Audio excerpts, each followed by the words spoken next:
So, welcome to an extra. Yeah, it's 5 a.m. No, goodness gracious, it's 6:30. It's 6:30 in the morning. It is 6:30 in the morning.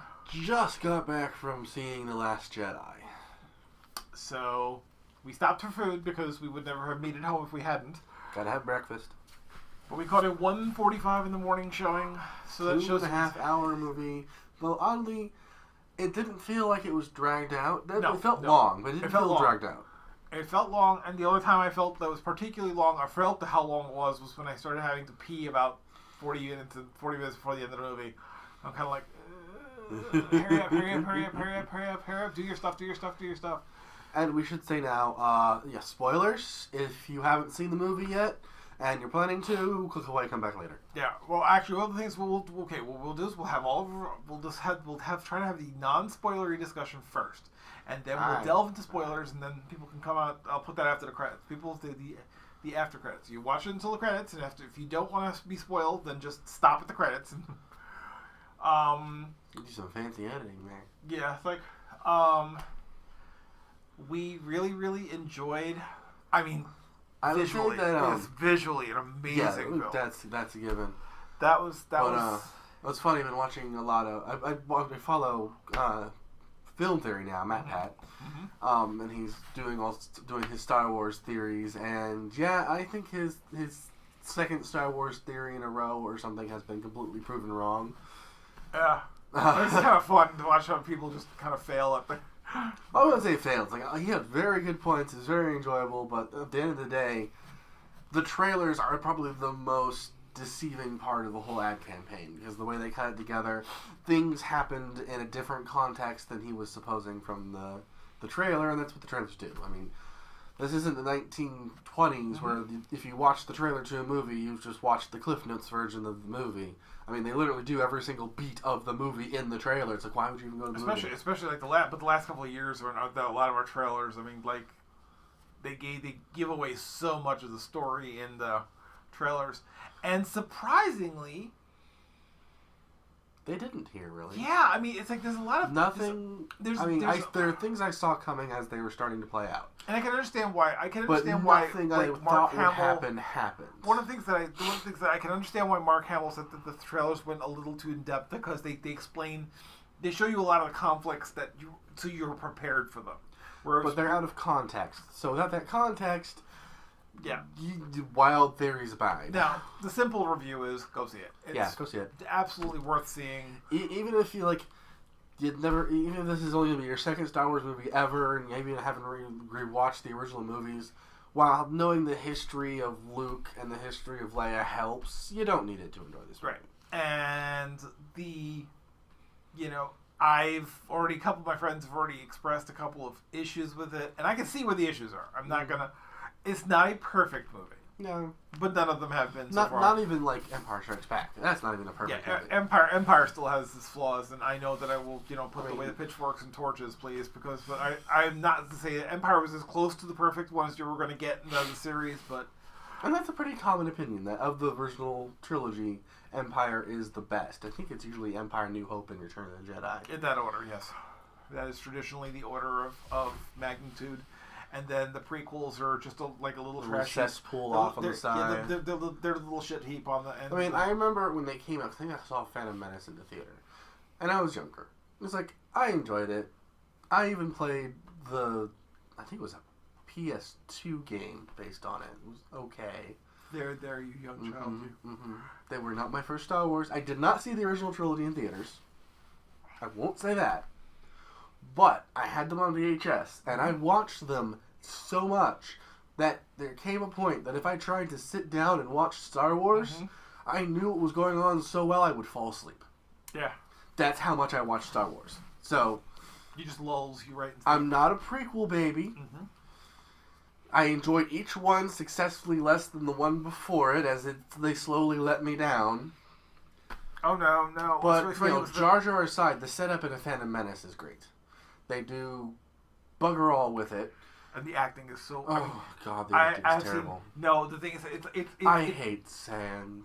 No, that wasn't even first. That was 2 or 3. Yeah, but that's the classic example of horrible dialogue in these movies. No, it's like, it's... Now, this is pod racing. That was the problem with the first. Are you an angel? Oh my god. Could they have? They had the little. They may as well have gotten Pinocchio. It's like bad pickup lines and monster truck rally commercials. Yeah, I mean, so the thing is that, like, I can assure you that flaws that if you want to pick apart a movie, you can pick apart any of them. You could pick apart Citizen Kane. Oh, there's tons of stuff. There's tons of stuff that apparently people are picking apart of Thor. No. Thor Ragnarok and Guardians of the Galaxy 2. They're like, the whole bunch of stuff in Guardians of the Galaxy 2 that absolutely makes no sense. And actually, just the first two things that they mentioned in the video, I'm like sitting there going, yep, I said that. I was at the theater going, which are these? One of the ones was his handheld football game that he was using as a detector, and they're going, how any of that worked. Actually, a problem I had, but I always had a problem. Just wrap the tech in an old tiger case. But it wasn't. That was the problem. It wasn't. It was the old tiger game, and I'm like, how does it? No, just no. I think he's faking it. I was like, but that would be a character. Oh yeah, that would be the character. But the thing about it's like the pacing of that is probably Last Jedi the biggest, not problem, but just the weirdest part of it is you have, let's see here, four. I think you have 4 separate storylines. Yes. Even though Rey's and Kylo's overlap at certain points, they do start out as divergent storylines. Right. So you have 4 different plot threads running simultaneously. Not one major one with a few side things happening like in Empire. No, 4 continuous storylines that converge in a single point towards the end of the movie. And they do a lot of jumping. Mm-hmm. And it's well done. It's okay for handling 4 major plot points. The fact that they don't really mesh together is I would say that it's not that it's paced poorly. Uh-huh. Because they do interweave them very well. You understand the logical events. You understand when something is happening concurrent versus happening. We went back a little bit so you could see what was happening up to there. Right. But it's a way of pacing a movie that I don't know that you've really seen. And if we have, not well. Yeah, one of the things. So it's a little discordant in that way because it's not going to be a pacing that you're familiar with. It's going to be you're going to notice it because it's so new. God, I'm tired. Yeah, we also one thing we also saw this in IMAX. IMAX, yep. And I suggest seeing an IMAX because they don't have any of the stupid 3D moments. There's all the 3D is all depth of field. It's all wonderful depth of field, which actually they handled it. This is possibly the best 3D immersive movie I've seen since Avatar. Yeah, because I wasn't really thinking about it being 3D. I was just in the movie. You're just in the movie, and the thing is that you see the depth of field is so natural. It doesn't it doesn't jar you or doesn't make you nauseous. And there were some scenes where you very easily get nauseous. Yeah, from the very, very start of the movie, it's like the space battles and the lightsaber battles. Yep. There's it goes. I can see that people might have a problem with how the story plot is continuing, but we'll have to discuss that in spoiler territory. The plot of the overall. Yeah, well, where the series is going to go from this point forward. And of course, there was a in memoriam to Carrie Fisher at the end, so we were all like teary-eyed for that because I'm wondering what they're going to do for the next movie because she still played a rather major role in this one. Mm-hmm. But it's like also not a criticism, just like the fact that there are people in this movie I was not expecting to see in this movie. Benicio del Toro, So the thing is, there were some things about it that it's like the simple, quick review is go see it. Just go see it. It may not be the fact that Disney's gotten 3 of these out. They got 7, they got Rogue One, and this, and they're all pretty much home runs at this point. Right. we can be pretty confident that, at least for a while, that the Star Wars films, because they're giving us one every year, the Solo is the next one, I think. Yep. They're going to be good. Like, they're going to be worth seeing just on name alone, and we have not had movies like that in a long time. Yep. Not counting Marvel, I suppose. So. Oh, okay. Yeah, so that's what we think. Go see it. If you're doubting it, what's wrong with you? Go see it. Exactly.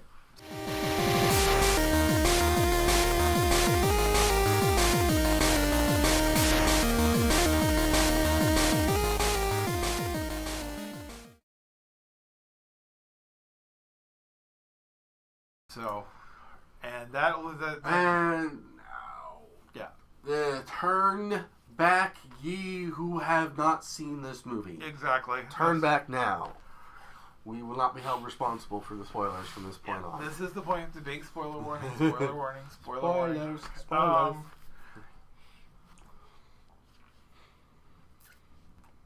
One of the things about this movie that works one of the things about this movie that works really, really well is the fact that you have very, very interesting character dynamics between the characters. However, one of the few criticisms that I will readily levy at this movie is that the the tension in one of the battle scenes when they're discussing when the Empire is following these people, trailing the rebellion through hyperspace, and it's weird to have this slow motion chase throughout space. It's like and it's honestly a realistic space chase when you think about it. Well, but the biggest issue though. But it is very weird because it's literally they're powering off in one direction to stay out of range so they're not damaged, but they're just doing this more or less indefinitely, so they're going to be at it for 6 hours. It's not a fast chase. The thing about it was that it creates this weird sort of artificial sense of urgency that doesn't really. It's kind of one of the things that I think that the movie fumbles a little is because then you have Finn and Rose. Finn and Rose have to zip off to do their own little storyline, and then they have to go to deal with, the war profiteers and their wonderful casino of, a debauchery, and then run back. And you're like, do we really have time for this? Well, see, this is it. It's like an RPG. Mm-hmm. Fate of the world is hanging in the balance. Oh no, we're all going to die. I'm going to go do some side quests. I'm going to have some side quests. I'm going to go breed chocobos over here. Don't mind me. Meteor will wait. That was the weirdest. That was the only part of the movie where I literally kind of was like, okay, I don't really. I don't. It kind of works because it's not. Because it's a slow chase, but it's still very weird to have a couple of characters leave a climactic battle to do something else. Yes, it's problem. And then you have and they ultimately fail at what they're trying to accomplish. And I get the movie points for that.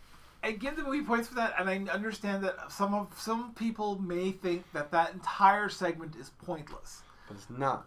It isn't, because the other thing is that it sets up future Jedi first people.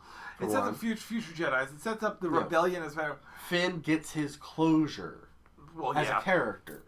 It is the end of. It's not at the point where he strikes down Phasma. Right. Is the point where he is completely part of the rebellion. Right. Like, as far as he's concerned, he is a rebel, and that's him, and he's not, going back and forth. Yeah, he's not not anymore. It's the end of his conflict. What I think is also, it's kind of weird because the only other scene that I was like, that literally I was kind of like, really, is General Leia's Mary Poppins. It was not that bad. It was. Yes, it was. Oh my god. No, it wasn't. It was literally. Okay. Did you want her to Superman it instead? But she practically does. She's like, and I'm like, okay. See, her body is probably literally frozen in place in the vacuum of space. It's not really the vacuum of space, because in the Star Wars universe, it's actually ether, which is what we used to think space was like, which is not the same thing what space is. so she doesn't just die outright. But I just think she force pulls herself back into the ship. I know. No, it's not that she does it. It's just the fact that she just Mary Poppins glides. Maybe it put an umbrella in her hand that she can just. I'm Mary fucking Poppins, exactly. It's like Disney's getting a little hyped on their Mary Poppins jig. That was the only part where I was like, okay, that looks goofy, not stupid, goofy. It just. I don't think it was that bad. I mean, I was so glad that she didn't die there. I was expecting it. Yeah, I was like, well... I'm like, oh, so this is how they're killing off Leia. Oh, no, we faked... And I'm like, oh, we got faked that. Okay, this is interesting. I was half expecting... Again, spoiler. I was half expecting... I really was expecting to see... Kylo Ren strike down Luke, and then Luke disappears in the little puff of thing. And then it occurred to me at that point, I'm like, oh crap, he's a projection. And that was just... That was like he had the barrage after barrage after barrage of and he just attacks from the... And he does the fucking shoulder wipe. It's like,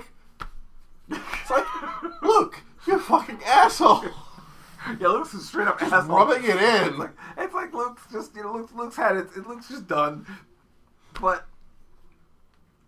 there are so many weird heel turns on this, and it's not good heel turns. Like they're not. They're weird heel turns because they're not what you would expect at all. So, which makes them refreshing. It does, however, create the thing of some characters who are basically there as red herrings, I suppose, or smoke herrings, snoke herrings. Snoke herrings. Yeah, the unceremonious death of Snoke. Which is actually very, very in keeping with traditional Sith values. Yeah, and it was well done. Like the disbelief on his face was great. Swipe. And but no, I think one reason that those the heel turns there are so jarring is they don't just turn your general expectations on their head. They are taking Star Wars expectations and tropes, if I may, and turning those on their heads. Right. And we've even in some of the like side stuff or the old expanded universe, you didn't see that. Right. Like this is something you don't do this. Like the Jedi goes this way, the Sith goes this way. You don't this flippy flop. It's like no, but it works. There are a couple of things that like for example, I really thought it was time. I was kind of hoping that The Last Jedi would be the end of the official the kind of the Sith. The Jedi and Sith being so far apart on the spectrum doesn't really create the balance that it's supposed to. Right. They're supposed to function as light and dark, not they're supposed to be complementary to each other. Not there's a lot of symbolism. Not Dick Dastardly and whatever the other guy just named. Yeah, and and what is it? The Dinky Goodheart, whatever his name was. Yeah, that's what they became. But they're supposed to function. They're supposed to have functions. Yeah. So I think and because you remember, they didn't mention it all in this movie. What? Midichlorians? The Knights of Ren. No, they didn't mention those in there. Remember? The Knights of Ren. They didn't mention the Knights of Ren. Which is and weird. We still don't know who the Knights of Ren are. I hope they didn't just forget about them. Yeah, but you know what comment stood out to me? What? When Luke was telling Rey about what happened at the training temple. What did Kylo Ren do? Well, he destroyed the temple. And? What? He left with a handful of other students. Right. He took and murdered everybody else. Right. So I'm thinking the Knights of Ren are those other students. Oh yeah, that was the Knights of Ren were the other. And they must come into the next movie because we did not hear a single word about them right now at this time, and we barely saw them before. I'm just wondering if what's his face, Hux, whatever his name, the general, the pasty face individual. Oh, right. Yeah, I wonder if he actually survived his. I'm sorry.